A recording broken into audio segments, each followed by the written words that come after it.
Bueno, muchas gracias por haber venido y bienvenido a la tercera edición de Nuevo Ensayo, que en esta edición trataremos sobre el ensayo Marisol Salanova Postpornografía.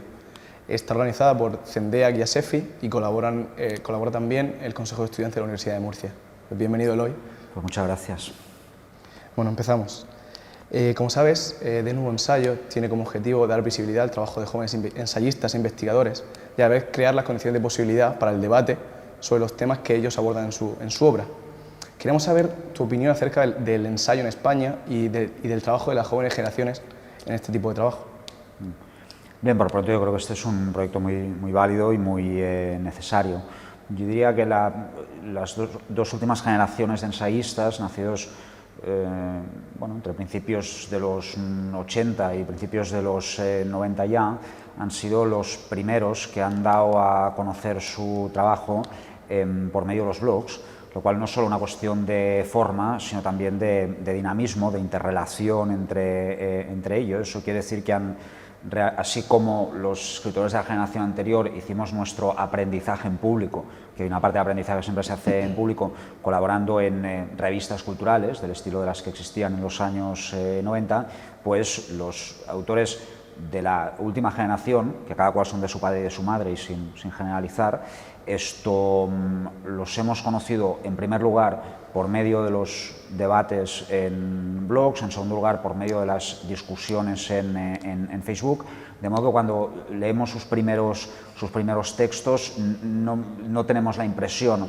de que sean una primera obra. De hecho, en muchos casos, el de Marisol, el de Ernesto, etcétera, o el libro Reacciones, que es uno de los que dio a conocer una parte de lo que se está haciendo en los nuevos ámbitos, son falsos primeros ensayos que tienen detrás una investigación, un trabajo y sobre todo un debate en público que es muy fructífero y que entiendo que este proyecto extiende aún más, ¿no? De acuerdo. Desde tu experiencia como profesor universitario, ¿crees que la universidad aún hoy sigue siendo un lugar de génesis y promoción del debate y del pensamiento crítico o a día de hoy ya ha perdido esa función? Sí, lo que se ve es que en cada clase la diferencia entre los estudiantes mejor preparados y los peor educados crece. El modelo de estudiante de sobresaliente mejorado con las posibilidades de Internet, hiperconectado a varias fuentes de información, activo en varias redes de debate desde que tenía 16, 17 años y tuvo su primer blog y, lo que es más importante, reconocido aún en un ámbito local y específico desde que era adolescente y también expuesto con ello a las críticas de todo el mundo. Inevitablemente, así como la élite de cada generación tiene que ser mejor que la élite de la anterior, pues bueno, los punteros dentro de esa franja generacional, que son los que estáis trayendo aquí, veo que, y esa es mi experiencia, encuentran en la universidad una biblioteca con profesores, algunas orientaciones, algunos estímulos distintos y complementarios a los que encuentran en la ágora platónica de la red, y yo quiero creerlo, que para ellos la universidad sigue siendo útil. De acuerdo. Bueno, vamos ahora a centrarnos un poco en tu trabajo intelectual. Queríamos preguntarte por una cuestión. Desde Homo Sampler, pasando por Eros, Afterpop, hasta el recentísimo Emociones en sí, ¿se puede decir que uno de los temas centrales de tu trabajo ha sido la relación entre el capitalismo y los modos en que construimos nuestros afectos, nuestra identidad y, al fin y al cabo, configuramos nuestra sociedad? ¿Podrías desarrollar un poco esta tesis? Pues sí.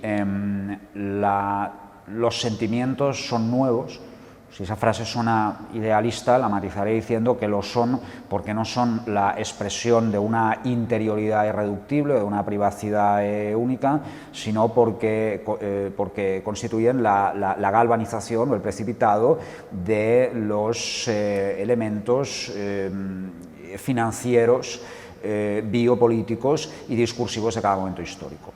Y es en ese sentido que la subjetividad debe ser abordada en primer lugar como producción, en segundo lugar como condicionamiento y como constricción, y quizá en tercera instancia como producto, como producción estética en el marco del capitalismo y en particular de la fase del sistema de mercado contemporánea a la que los que trabajamos en sociología de las emociones llamamos el capitalismo emocional. Este asunto lo he desarrollado en varias fases. En mi libro anterior, en Eros, hablé del amor como crítica cultural, y en Emociones así he desplazado el foco desde la escenografía amorosa hasta una cartografía de las emociones.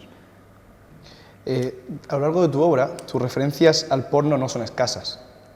Y llegas a decir, y cito textualmente, que en el porno confluyen dildos de carne, danzas de objetos, y que además es el medio adverso donde florecen las relaciones. ¿Podrías explicarnos esto con más detalle y exponer también tu opinión acerca de la pornografía dentro de ese capitalismo emocional que tú planteas? Pues sí, en primera instancia la pornografía está a la vanguardia. Lo está y abre sendas que todos seguimos, sobre todo los que tratamos de ser modernos, pero los que no quieren también, varias sendas. Tecnológica. La pornografía siempre ha estado a la vanguardia de las innovaciones técnicas en materia de formatos audiovisuales. El paso del cine en sala al VHS, de ahí al DVD y de ahí al mundo digital, corresponde a una exigencia planteada en primer lugar por los productores y espectadores del porno, y solo en primera instancia por los espectadores así llamados generalistas. En ese sentido les hemos seguido. También les hemos seguido, puede decirse, en el sentido estético. Cuando hablamos de transgresiones en el campo del arte, con todas las comillas que tú quieras, un modo de hablar de las transgresiones sería decir que son sencillamente robos o traslados que los artistas realizan desde el ámbito del porno hasta el ámbito de un arte más generalista, de tal modo que una situación o una imagen que en el primer ámbito es rutinaria y continuamente producida, en el segundo ámbito resulta chocante, incluso en el contexto de las formas creativas, digamos, que rupturistas.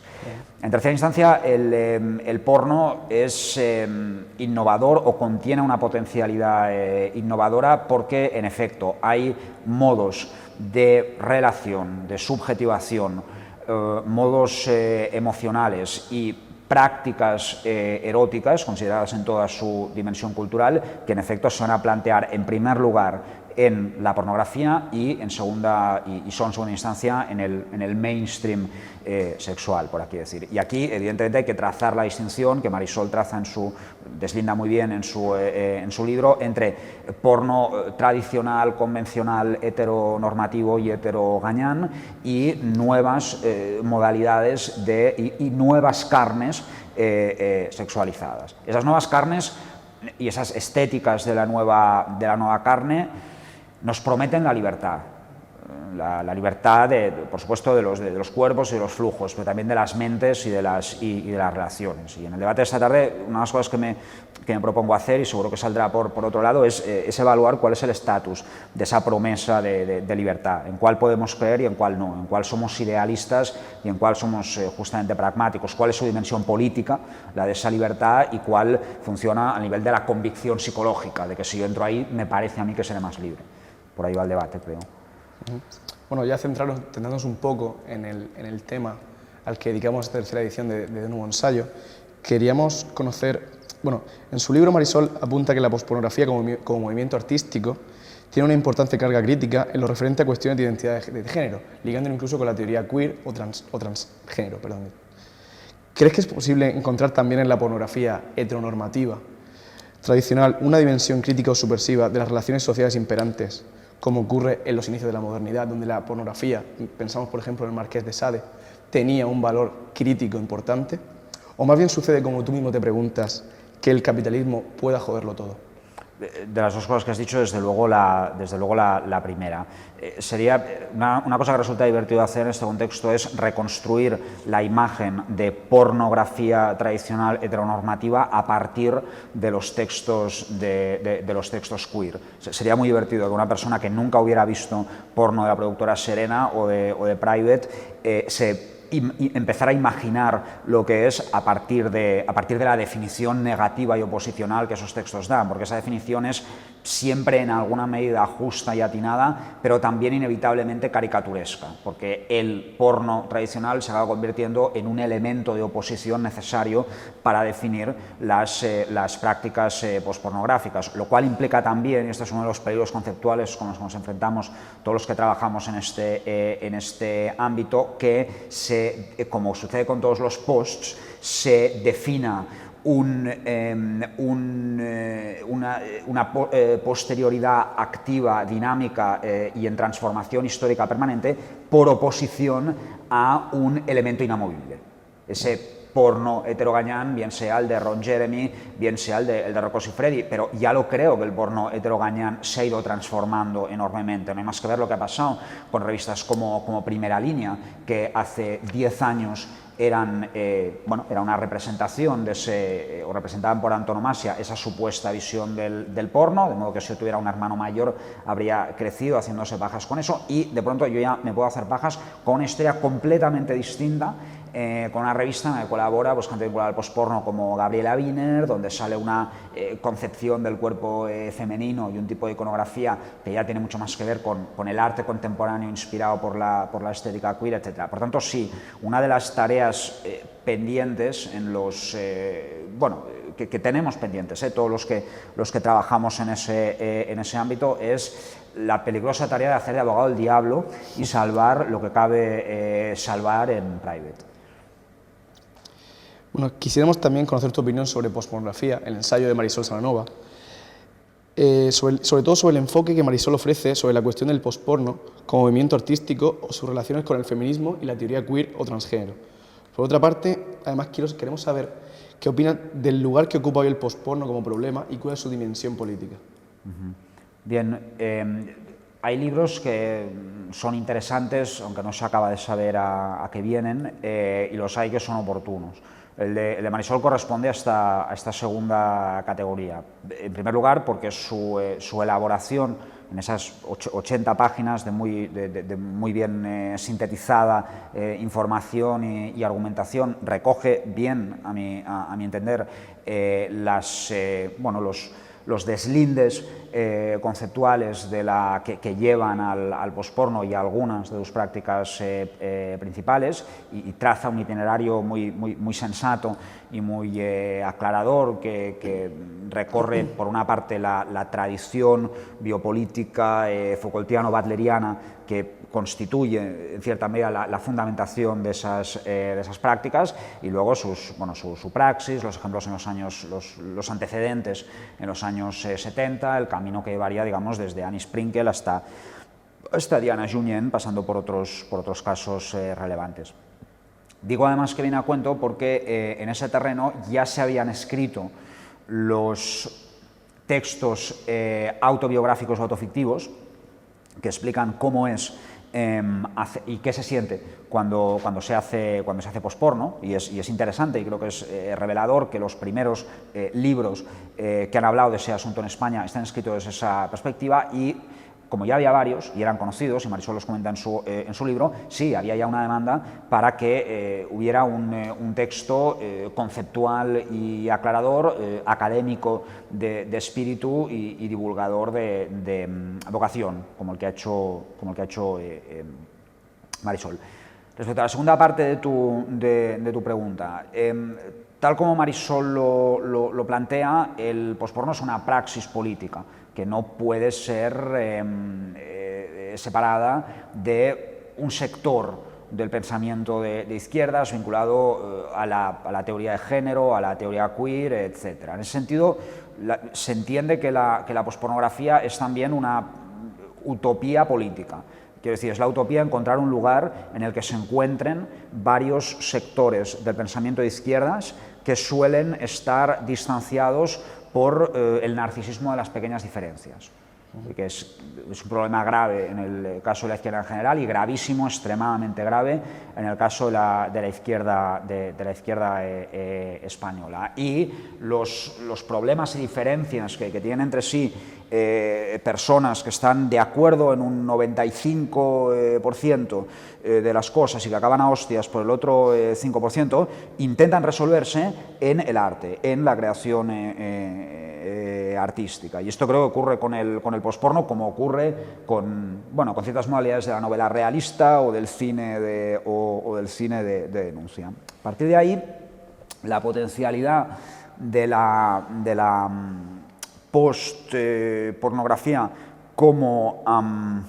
nodo, como elemento de galvanización, depende, en primer lugar, de las conflictivas relaciones que van a mantener con el mainstream audiovisual, lo que implica que necesariamente hay una parte de ese magma creativo que va a aflorar al mainstream, que se va a incorporar a los hábitos culturales más o menos deprisa, pero bueno, es cuestión de tiempo, hasta que salga alguna película, digamos, mainstream más o menos erótica que ya incorpore todos estos elementos, lo cual tiene una parte de victoria, o sea, hay algo que se le ocurrió primero a Annie Sprinkle, que hubo un momento que fue minoritario y que razonablemente puede incorporarse a ciertos hábitos culturales y, por supuesto, hay una parte de modelización, porque la pospornografía pues, habla de cómo aborda el asunto, de cómo los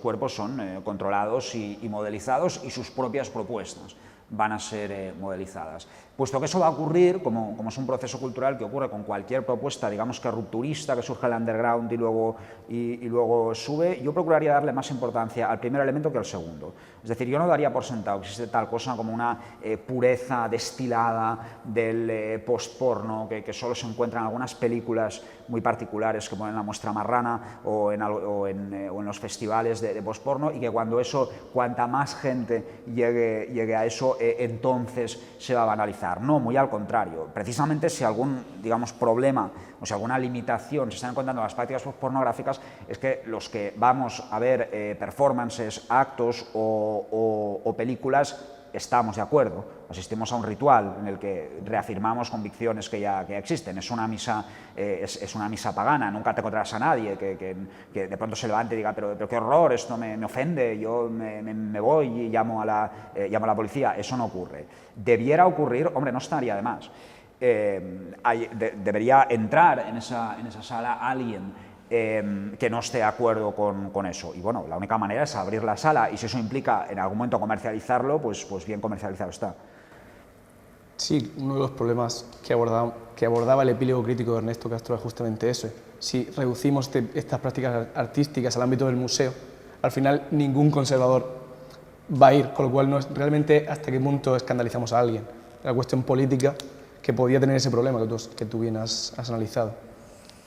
Sí, aunque esto último que comentas, en mi opinión, tiene más que ver con los problemas de megafonía que los museos tienen o que los museos se crean, que con una cierta restricción o limitación. Me refiero a que salta a la vista que hay una parte demasiado importante de lo que hacen los museos, no solo a nivel expositivo, sino evidentemente a nivel de debate. Y cuando digo museos, entiendo que cuando Ernesto dice museos se refiere a centros de arte contemporáneo, galerías, todos los niveles posibles. Hay una parte que debería atraer no solo a más gente en número de visitantes, sino a un tipo de espectador menos predispuesto a esas cosas. En ese sentido, que los museos alberguen o se conviertan en el site privilegiado para ese tipo de prácticas, no me parece una mala noticia. Sí creo que se tiene que renegociar qué tipo de cosas se puede hacer en escena en un teatro convencional. En una casa ocupa se puede hacer de todo, pero cuando empiezas a subir desde la casa ocupa hasta el teatro, etcétera, ahí la cosa se complica por cuestiones legales en muchos casos. Y sí, esa es otra batalla que entiendo que la gente que está en el posporno también libra, ¿no? Bueno, ya para terminar, queríamos preguntarte acerca de nuevo ensayo, el valor que tiene este tipo de proyectos y si te parece importante que existan este tipo de propuestas que permiten dar visibilidad al trabajo de jóvenes, normalmente marginados por las editoriales. ¿Qué opinas acerca de esto? A mí me parece importante que, para empezar, que se dialogue. O sea, me parece importante que cuando alguien escribe un texto, sea en formato digital o en formato libro, el lector lea el texto y comente el texto. Y esto que digo que parece una tautología, a veces parece poco menos que un imposible cuando se trata de ensayistas, de ensayistas jóvenes. Por varias razones. Una de ellas porque tal como funciona una delirante jerarquía de los saberes que rige el imaginario del conocimiento en España, la superioridad de la filosofía sobre la sociología como saber, digamos, inferior o demasiado pragmático, se traduce o se transpone en el campo cultural a una filosofización compulsiva de los escritores y pensadores que tienen, vamos a decir que por encima de 40 o 45 años, y a una sociologización subordinante de los escritores y pensadores más jóvenes. Cuando digo sociologización me refiero a la imposición de un tipo de mirada y de un tipo de discurso sobre ellos que se empeña en verlos como muy representativos de una generación o muy relacionados con un asunto sociológico que el lector ve en la prensa, etc. Y esto pues, suele dar un tipo de paternalismo o de edadismo que es muy malo y que además no guarda ninguna relación con leer un libro y comentarlo. Es un simple protocolo de imposición. De modo que sí, me parece importante que cuando se habla de ensayo, escrito por personas de la edad que sean, pero que vamos a decir que viene a ser de las primeras cosas que publican, se rompa, como entiendo que os proponéis, con la escenografía tradicional de nueva promesa acompañada por un supuesto gran maestro que lo legitima o lo fundamenta, y se sustituya esa escenografía por una escenografía del debate, del diálogo y de la interrelación. Una escenografía que dé por sentado, además, que hay algo o hay cosas importantes de lo que dice Marisol que yo no las sé, que a Remedio Zafra me figuro que alguna cosa también le debe pillar de nuevo y que se da un debate interpares. ¿Crees que el proyecto responde a esa necesidad? A ver, esto lo sabéis vosotros mejor que yo, pero quiero creer que sí. Y además, por lo que respecta a lo que comentas del mundo editorial, bueno, entiendo que ahí no solo hay un reflejo, sino que hay una refracción. Es decir, que si Alfa Decay esto... Bueno, en fin, no solo es editorial, sino otras, pero bueno, digo el nombre de Alfa Decay porque es significativo, que en ese sentido han abierto una veda y han asumido un riesgo. Pues toma la decisión no ya de publicar autores jóvenes, sino de publicar textos interesantes sin fijarse mucho en el año de nacimiento, que es otro planteamiento. Bueno, eso necesariamente tiene que encontrar un espacio de comentario, de discusión más o menos favorable, no necesariamente favorable en otros ámbitos. Es decir, que lo que vosotros hacéis entiendo que también puede ser un mecanismo para contribuir a poner en valor a estos autores y a los discursos de los que hablan, ¿no?